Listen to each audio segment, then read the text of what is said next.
every Thursday to make our tour at the Recovery Sports Grill, and tonight here at the Colony location, obviously, we get ready for kickoff at 8:30 between the Jets and the Denver Broncos. Every week we have a special guest, and our special guest this week is the columnist, sports columnist for the Times-Union, Marc McGuire, in the house tonight. Marc, thank you for coming out with us tonight. Thanks for having me. Appreciate it. Before we get to college basketball, and that's what we told Marc we wanted him here for tonight, to talk Siena and UAlbany. He's seen both teams play early on in the season. Are you caught up in Tim Tebow mania at all, and do you give them a chance to upset the Jets tonight in Denver? I give them a chance, but this is a must-win game for the Jets. Obviously, the Broncos are pretty one-dimensional. It's a running attack. They're down 2 running backs at this point. They're down to their 3rd-string running back. Unless they could figure out some way to get a passing attack going, I just don't see how they could possibly do it. Unless they get some points off of special teams and defense off of Sanchez's turnovers, I'm not really sure how the Broncos win this game. Isn't it impressive, though, that Tebow is able to... This is his 4th... He started 4 games for Denver, and he's won 3 of them. He definitely has an it factor. He won on the college level. He's a proven winner. He lacks certain essentials you need as an NFL quarterback. So being able to drop back and throw? That's one thing. Yeah, that's definitely one of them. But he certainly has qualities you look for in a quarterback. That said, as a long-term fixture of the position, I'm just not sure how you could possibly win with him. That said, he has winning qualities to him, and he's certainly a leader. And the Broncos players have wanted him to score. And here's what I like. I think it's, I mean, I've heard people talk negatively about this, but what is wrong with the Denver head coaching regime coming up with a game plan that totally suits the style of Tim Tebow? Run the football, run the option. He only threw 8 passes last week. He ran for 44 yards. One of those was a touchdown. And what's wrong with that? It's rather one-dimensional. It doesn't allow you to be able to come back in games if you should fall behind. He's going to get the snot kicked out of him over the long haul. Well, he did against Detroit already. Yeah. So it's, if he meets Bart Scott in this game, it's going to be a rather unfortunate meeting. That said, you got to give him his props. He's definitely a gamer, definitely a leader. He's been a winner at the collegiate level. Over the long term, over the long haul, I just don't know what his long-range prognosis is. I just don't really see him being an elite NFL quarterback. That said, you got to give him his props for what he's done so far. Now, Marc McGuire in the house tonight, columnist for the Times-Union, and Marc was out in Syracuse on Monday night to watch UAlbany play at Syracuse. Eduardo Suero, outstanding player for UAlbany, and you were downtown last night. I was not downtown with you, but I did watch the entire game on Time Warner Cable Sports last night. Siena gets off to a good start, and they beat Navy. Let me just start with a generic question off the top. From what you've seen from both teams, give me your just quick take on UAlbany, Siena, early observations on this young basketball season. Early observations, UAlbany, very talented team. They're going to compete for an American East title. Eduardo Suero may be the most prolific scorer the Capital Region has seen in a very long time. That includes Jamar Wilson, that includes Edwin Ubelis, that includes Tim Ambrose. I'm not saying he's the best basketball player we've seen in a long time. I'm saying he could be the most prolific scorer, the best scorer, pure scorer we've seen. Time will tell over the course of the season if that bears out. But what we've seen him do against Pitt, Brown, Syracuse, he can certainly put the ball in the basket. As for Siena's a game team. They were gritty against Navy. They were down to 6 players by the end of that game. 6 scholarship players. They're thin in talent. They're thin in numbers. Navy is not a quality Division I program. Wins are going to be hard to come by this year. But I think the Siena fan base is actually going to be patient with this team this year. Because this team actually showed something for freshmen. I think over the course of the year, if they play with that kind of hustle, with that kind of grit, they're going to show improvement over the course of the year. it's not going to really show up in the wins column that much. But if they play the way they played last night over the course of the year and show improvement, I think that might be enough for the Siena fan base. And may show promise for down the road for next year and the year after that. I know it was only Navy last night, but I still think if you're a Siena fan watching or you were there, you came away somewhat impressed, especially when you look at Wignott goes down in the first 6 minutes, hits his head under the game. Then you got Evan Hines with about 13 minutes to go in the game. You got a nice sizable lead, makes a three, goes down with a cramp in his leg, never comes back in the game. And how many points did they get out of Odio and Asicki last night? One? They got 1 point, and yet they still won the game. I thought that was a pretty good job last night. I mean, it was getting absurd. Kyle Downey had 4 fouls. Toward the end of the game, Brandon Walters gets staggered by Kyle Downey in a collision. Poole hits the deck.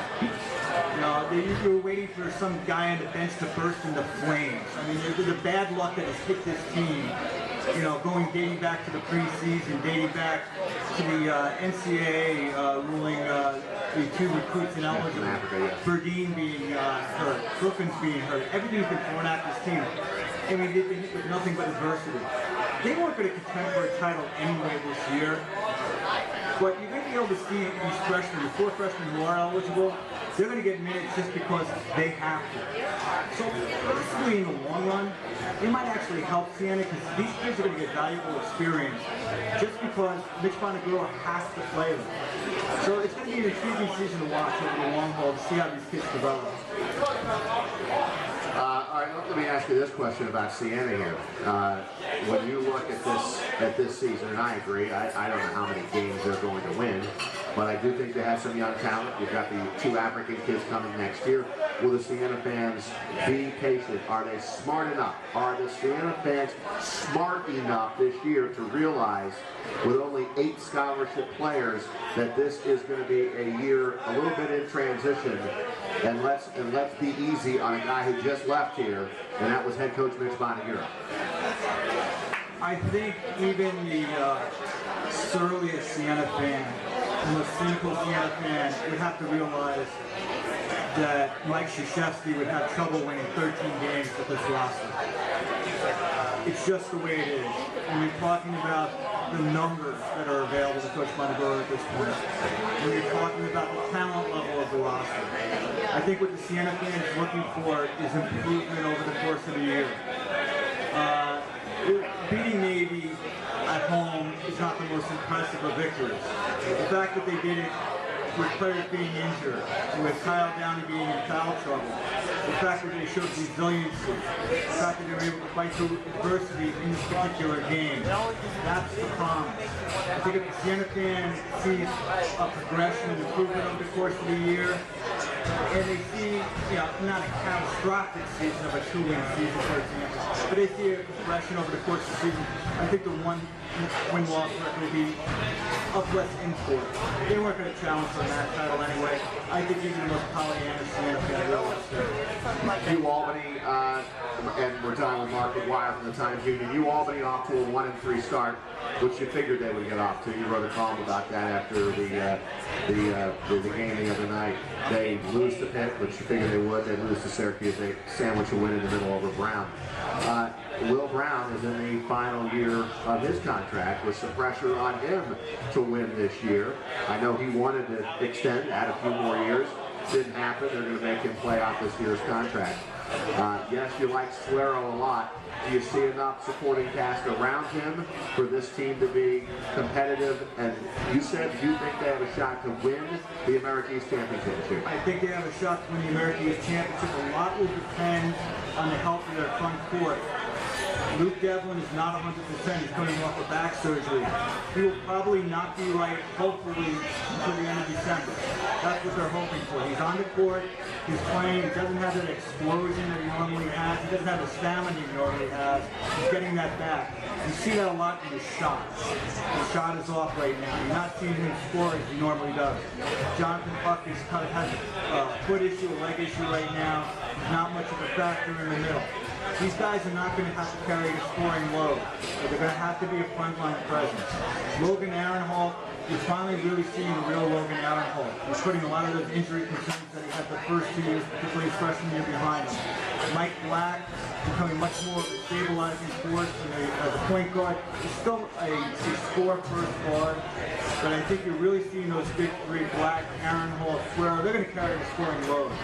And what this team has that other Will Brown teams of recent vintage, Coach Jamar years, have not had is depth. They have depth in the front court, they have depth, certainly have depth in the back court.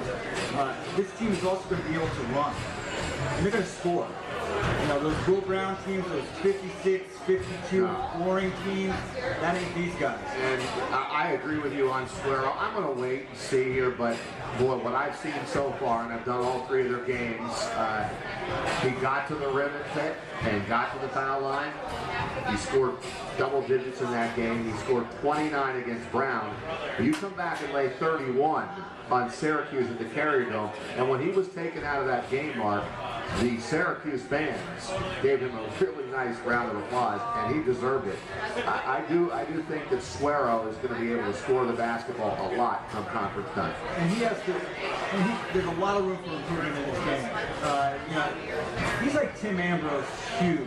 I mean, he doesn't have the basketball smarts that some other players have. He sometimes doesn't have the court awareness or the time, situation, score awareness that he should have. Yeah, that's partly because of where he came from. Right. And that's not something that he really concerns himself with in the Dominican Republic. I mean, Suero and this entire team really does need to ratchet up his defensive intensity, which is something that Brown has always preached. The important thing to remember is that stuff is culture.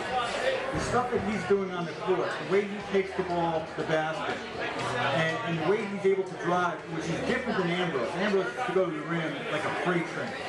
This guy is snaking his way to the rim and getting elevation. You can't coach that. So with coaching, Suero can get even better. That's what holds such promise for him. You know, we almost wish, you know, some people are saying, gee, wouldn't it be great if we got him as a freshman? Well, if he was eligible as a freshman, New Albany never would have got him. This guy is an Atlantic 10 player, perhaps even a Big East player if he was a freshman eligible instead of a junior college player. All right, we'll hold you to this prediction. But in a couple of weeks, we'll have the Siena U Albany showdown at the Times Union Center. What do you think? Is Mitch Bonagura still here? He's gone. He's gone. Barring injury, that game's not even close. U Albany wins that game. U Albany wins that game. All right, Mark. I won't hold you to that. Sorry, Siena fans have enjoyed a lot of blowouts over the years. It's U Albany's turn, right? I think it's U Albany's turn to see. Yeah, I don't disagree with that. All right, Mark, thanks so much for coming out tonight. Much appreciated. Marc McGuire, everyone, the sports columnist from the Times Union with us here at Stool Banter, and we thank him for joining us.